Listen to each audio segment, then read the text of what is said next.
So in this way, they fragmented me up in my emotions until I couldn't tell if I was grieving or surviving or both.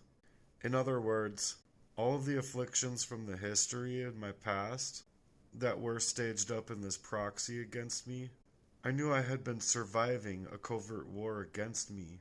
But for the longest time, I didn't know that it was coming from my own family and friend, my best friend. So how could they betray me like that? Like legalizing soul trafficking. So that's this next section, number 1.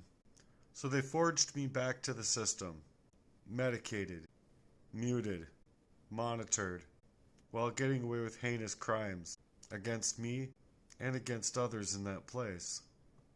2. They tried to make my survival look criminal, setting me up to be judged before I ever got a chance to speak. 3.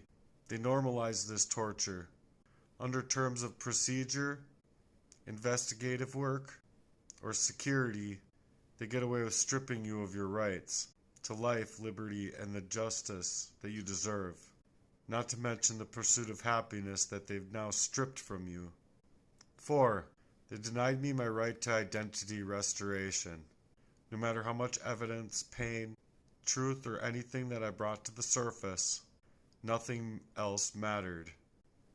This was the covert proxy war in my life. 5.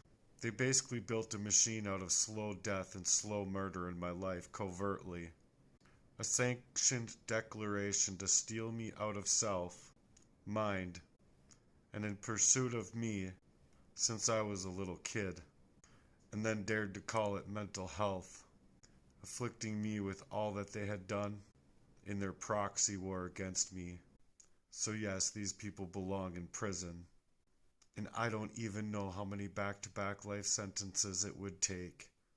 What they feared the most, my voice, and gagged at any chance they got. They feared my mind, so they scattered it in trauma, triggers and traps, staging me up for homelessness and this very devastation. They feared my light, the one I held on to in Jesus Christ. So they kept me in the shadows, staging me to break, unwell, painting me as dangerous. They manipulated my time so that I couldn't process all that had been being done to me. And in the timeliest of fashions, it took me and the essence of me away from me.